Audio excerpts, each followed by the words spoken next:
Once one of the greatest idols of the Middle East, the Buddhas of Bamiyan, a pair of gigantic statues which were carved into the sandstone cliffs of the Bamiyan Valley of central Afghanistan, stood as marvels to the architecture of the ancient world, surviving through wars and successive civilizations for nearly 1,500 years, before finally meeting their tragic end amid a hail of modern explosives and gunfire, in one of the worst acts of deliberate destruction against a historic monument.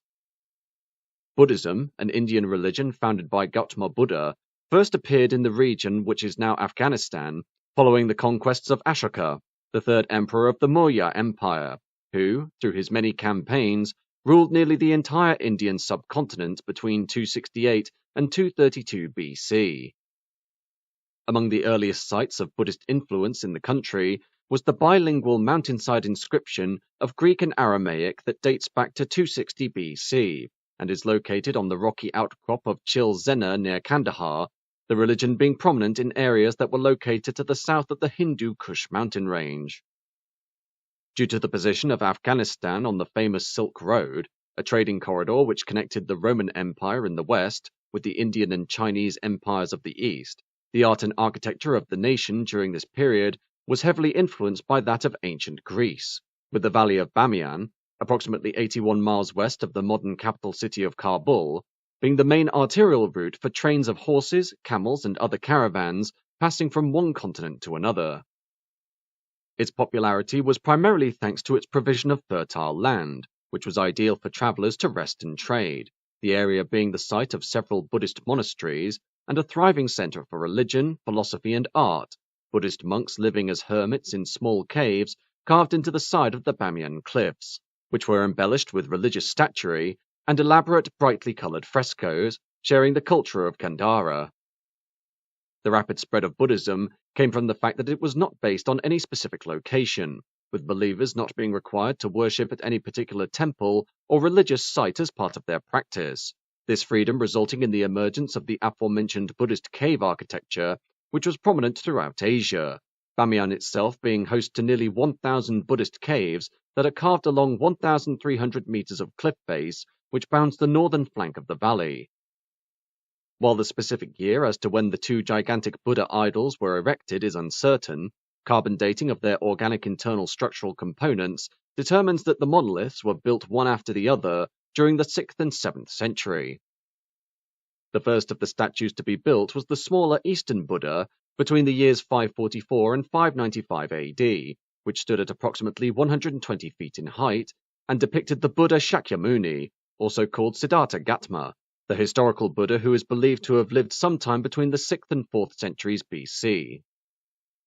As the first Buddha neared completion, work began on the second Buddha, approximately 800 meters to the west, which was constructed between 591 and 644 AD. The Western Buddha, which is believed to depict the Buddha Virachana, the celestial or transcendent Buddha, being 175 feet tall and carved into a niche that, without its pedestal, could comfortably accommodate New York's Statue of Liberty. The two large Buddha images reflected the international environment of the Bamiyan Valley, as their aesthetic was influenced by art and cultures of India, Central Asia, and even the ancient Greeks, each of the idols clad in flowing robes and what were described as wavy curls of hair, a style which has elements rooted in early Gandharan Buddhist imagery that combined Hellenistic Greek traditions of representation with Indian subject matter. Consisting of the larger male Buddha Salsal, or light shines through the universe, to the west, and the shorter female Shamama, or Queen Mother, to the east, each of the structures were hewn directly from the sandstone cliffs, although the detailed frontage of the figures were modelled in mud mixed with straw coated with stucco, this coating being painted to enhance the expressions of the faces, hands, and folds in the robes. The larger Salsal was adorned in carmine red, while the smaller Shamama wore multiple colours, the lower parts of the statue's arms being similarly constructed from the same mud-straw mix supported on wooden armatures, rumour having it that the upper parts of their faces were made from great wooden masks that were supported by rows of holes that held wooden pegs which stabilized the outer stucco. The early history of the Buddha idols were recorded by Chinese monk Xuanzang, who travelled to Bamiyan in April 643 AD and documented his travels in the text of the Great Tang records of the Western regions, his text providing a great insight into not only what the nearly new monuments may have looked like, but also how they were engaged with by the local community. Most notably, they were a place of prayer for merchants using the Silk Road, who would ask for a blessing and see visions either perceived as good omens for luck and safe onward travel, or as predictions of impending disaster. Xuanzang also describing the 7th century rock-cut sculptures as being adorned with metals including copper and brass, coloured hues, and gems, with annual celebrations being held at the base of the statues, which attracted thousands of pilgrims who made offers to the monumental structures. Following the end of the Mauryan Empire in around 184 BC, Buddhism continued to flourish in Afghanistan under the Kushan Empire, which itself existed until 375 AD, after which the Buddhist rule of the Indian subcontinent fragmented into various kingdoms, this lasting until around 651 AD, when the Sasanian Persian dynasty, an ancient Iranian empire, fell to the conquest of Arab Muslims under the Rashidun Caliphate. As Islam began to establish itself as the prominent religion of the Middle East, Afghanistan still saw an active Buddhist community until 715 AD, when following the crushing of an insurrection in Balkh by the Abbasid Caliphate, many Persian Buddhist monks fled east along the Silk Road to the Buddhist kingdom of Khotan. By the 9th century, Islam had largely displaced Buddhism as the prominent faith of Afghanistan, both for spiritual regions and for the fact that it offered easier trading relations with surrounding Muslim states, although in 1221, during the conquests of the famous Mongol emperor Genghis Khan, the Bamiyan Valley was invaded by his gigantic force as it swept across eastern and southern Asia, butchering nearly the entire population and, by extension, what few elements of the Buddhist faith remained in the country. The Mongols established their own civilization in Afghanistan, which even today remains through the genetics of the modern Hazara people, who now occupy the valley of Bamiyan, and are direct descendants of Khan's Mongol army. Eventually, Khan's empire would disintegrate during the 14th century, and Afghanistan would once again be occupied by Muslim caliphates and other tribal leaders. The presence of the statues, despite the fact that they were not of the Islamic faith, and thus no longer celebrated, being of awe and wonder to those who lived in the Bamiyan Valley and passed along what was formerly the Silk Road. In general, though, the monuments were largely ignored or seen as nothing of special interest, as was the case of Zahir-ud-Din Muhammad, also known as Babur, the founder of the Mughal Empire of Southeast Asia, which lasted between 1526 and 1857, and was a direct descendant of Genghis Khan and the Turco-Mongol conqueror Timur through his mother and father respectively. Babur kept with him during his conquests an extensive and detailed journal, but at no point does he mention the mighty Buddha statues when he passed through the Bamiyan Valley during 1506 and 1507.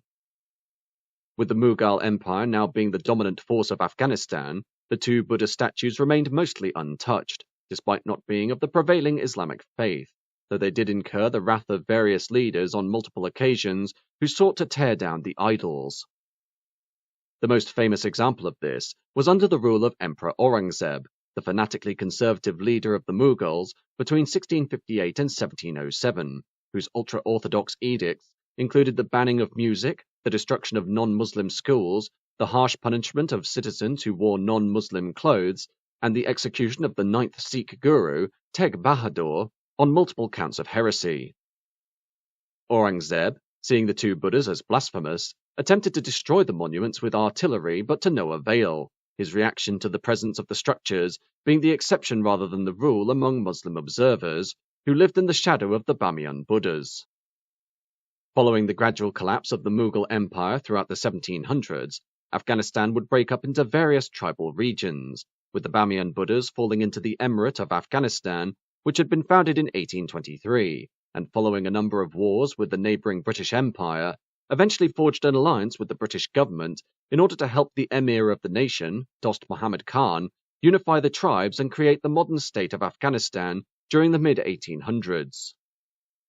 It wouldn't be until 1926, though, after a slew of additional civil wars, succession crises, and its 40-year designation as a protectorate of the British Empire, that Amanullah Khan, having thrown off the nation's protectorate status following the end of the Third Anglo-Afghan War in August 1919, would proclaim independence and create the Kingdom of Afghanistan, which sought to undertake dramatic political and social change which would modernize the tribal nation along Western ideals. Despite continued conflicts and other civil wars, by the mid-1960s, the Kingdom of Afghanistan was a thoroughly modern nation in many regards, and due to its strategic importance in the Middle East, saw funding provided from both American and Soviet factions during the Cold War in order to curry favor to either the capitalist or communist side. This included an $18.5 million cash injection from the Export-Import Bank of the United States that allowed for the purchase of U.S. materials, equipment, and services for the Helmand River Valley Development Project, an irrigation scheme which would spread the watershed of the Helmand River across the arid country and improve its farming capability. Kabul would become a major tourist destination for foreign travelers wishing to explore the ancient historical sites of the nation, including the long-neglected and heavily decayed Bamiyan Buddhas, which were a favorite for coach tours due to their proximity to the capital city, reachable within 3.5 hours. Sadly, the Western freedoms and prosperity of Afghanistan would not last, as in July 1973, while King Mohammed Zahir Shah, the reigning Afghan monarch of the time, was in Italy undergoing eye surgery, his cousin and brother-in-law, General Sadr Mohammad Daud Khan, the former prime minister, staged a bloodless coup in Kabul, which overthrew the kingdom and created the Republic of Afghanistan. This was ruled by a vicious single-party military state that opened up relations with the Soviet Union and moved the nation towards communism, although after years of mismanagement by the Daud government, which led to economic stagnation and a general distancing of political ties between Kabul and Moscow, the Soviet Union backed a brutal revolution in April 1978 called the Tsar Revolution. This event saw Daud and his family executed, and the creation of the Marxist Democratic Republic of Afghanistan, although continued political strife and an overarching distrust of the newly installed Afghan Prime Minister, Hafizullah Amin, meant that only after 104 days of reign, Amin was put to death by the occupying Soviet forces in December 1979, and thus led to the start of the 9-year-long Soviet-Afghan War, a conflict paved in bloodshed, famine, and deprivation, akin to the tribal barbarism of the mid-1800s. The Soviet-Afghan War would eventually end in February 1989, and was followed immediately by a bloody civil war in which the Marxist government of the Democratic Republic of Afghanistan would vie for power against the fundamentalist Islamic factions of the Mujahideen, eventually establishing in April 1992 the Islamic State of Afghanistan under the governance of the Taliban. The Taliban would rule on the basis of an extremely orthodox interpretation of the Muslim faith that saw the people of the nation robbed of nearly all their human rights, with women, religious and ethnic minority groups suffering the hardest, while the country also became a breeding ground for Islamic terrorist groups such as Al-Qaeda, a militant faction led by veteran of the Soviet-Afghan War Osama bin Laden. However, in 1996, attempts to take back Afghanistan from the fundamentalist factions of the Taliban led to another Afghan civil war, with the United Islamic National Front for the Salvation of Afghanistan, also known as the Northern Alliance, leading a brutal and violent campaign against the sitting government, and was supported financially and technologically by India, Iran, Russia, Tajikistan, Israel, Turkmenistan, the United States, and Uzbekistan. This led to strong animosity against these powers by members of the Taliban and their supporters in the Al-Qaeda militant group, the resultant war seeing thousands of people dying on the field of battle as towns and regions fought one another, or from the subsequent famine as crops and farmland were torn up by vicious land confrontations. It was during the Civil War that the Bamiyan Buddhas were initially captured by the Hezbollah Wadat division of the Northern Alliance, although in August 1998, the northern city of Mazar-e-Sharif, 135 miles north of the Bamiyan Valley, was overrun by Taliban forces, and the valley was entirely surrounded, leading to the eventual surrender of Northern Alliance troops in that region on September 13th after a successful siege. With his victory, the local Taliban warlord, Abdul Wahed, announced his intention to load the Buddha statues with explosives and obliterate the icons, but this move was halted by the de facto leader of the Taliban, Muhammad Omar, though continued vandalism saw the head of the smaller Buddha blown off with dynamite, the larger Buddha's groin heavily damaged with rockets, and burnt tires extensively scorching the latter's head. Surprisingly, Omar had decreed in July 1999 that the statues were to be preserved and intended to use them as part of a planned tourism circuit which would take visitors on a grand tour of Afghanistan's most treasured ancient sites. This announcement followed in early 2000 by local Taliban authorities asking for the UN's assistance in rebuilding drainage ditches around the tops of the alcoves where the Buddhas were set. Sadly, this would all come to naught, as on March 2, 2001, Taliban militants began to systematically destroy the Bamiyan Buddhas using all manner of weapons, including dynamite, artillery, rockets, and anti-aircraft guns. The reason as to the sudden change in Omar's plans is one that remains a mystery even to members of the Taliban, with one of his commanders describing the decision to demolish the structures as an act of pure madness. Possible explanations as to this action coming down to potential retaliation in the face of increased sanctions being implemented by the United States so as to force the Taliban to hand over Osama bin Laden in the wake of the 1998 American embassy bombings. Rumor would have it that Osama bin Laden himself had ordered the destruction of the monuments, either to cement the Taliban's loyalty to al-Qaeda, to punish the ethnic Hazara of the valley, or as a means of drawing attention from the Western powers as to the ongoing Afghan famine, although no firm conclusion has ever been established. Regardless, the generally accepted view is that the destruction of the Buddhas was, at least in part, motivated by the group's extreme iconoclastic campaign, an action common to fundamentalist groups, as was the case of the Islamic State during its 2015 purge of cherished artifacts such as the ancient ruins of Palmyra in Syria.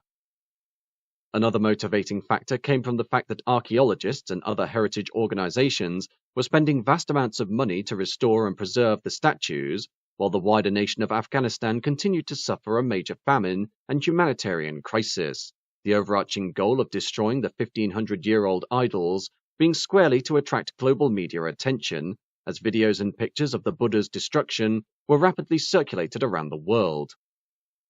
While Omar justified that destroying the statues was an Islamic act, the reality was that Muslims had lived in the shadow of the two monuments for over a millennia, with various non-Buddhist local traditions having grown up around the sculptures, including a tale that the two figures represented doomed lovers who pledged to live out their commitment to one another by standing together in stone for eternity.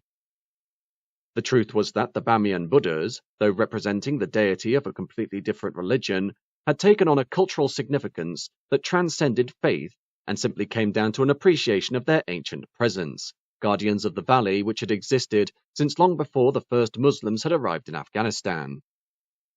In the end, as the two sculptures were hewn straight from the cliff face, demolishing the formidable monuments took several weeks to complete and required the use of anti-tank mines, rockets, dynamite, and even anti-aircraft guns and artillery, which fired upon the Buddhas for several days straight.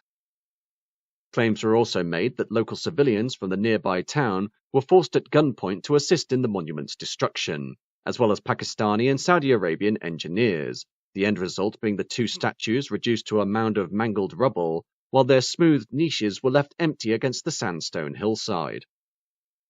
As expected, their destruction caused widespread outrage, especially in Afghanistan itself, truly highlighting the oppressiveness of the Taliban regime and would become a rallying point for much of the indigenous population following the invasion of coalition forces in late 2001 during Operation Enduring Freedom, a mission to hunt down Osama bin Laden as the mastermind of the September 11th terrorist attacks on the World Trade Center in New York and the Pentagon in Washington, D.C.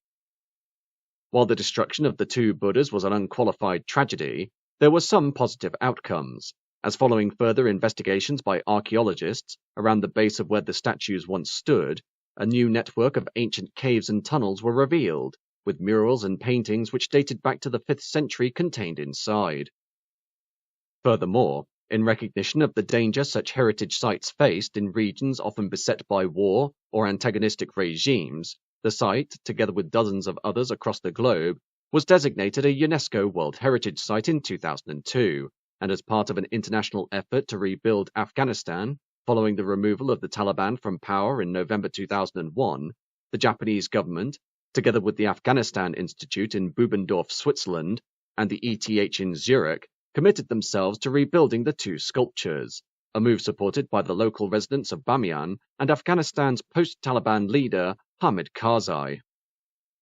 Sadly, despite $1.3 million being set aside by UNESCO, an inability to reach an agreement as to the rebuilding process meant little to no work had been accomplished by the time the Taliban regained control of the country at the end of 2021, and with a majority of foreign nationals having fled the oppressive regime of the newly reinstated Taliban government, work to reconstruct the Buddhas remains at a complete halt, while the Taliban now provide tours to the still present niches that once outlined the location of the two gigantic monuments.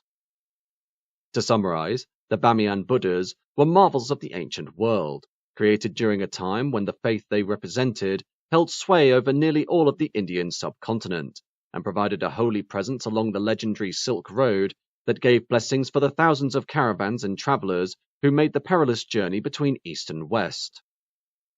Tragically, though, after surviving wars, bloodshed, and the harsh elements of the beating Afghan sun and piercing winter, as well as having outlived dozens of civilizations that had long fought to conquer the strategically vital landlocked nation, the neglected and forlorn statues, despite having lost their religious significance centuries before, could not escape their inexorable ties to the faith in whose deity they represented.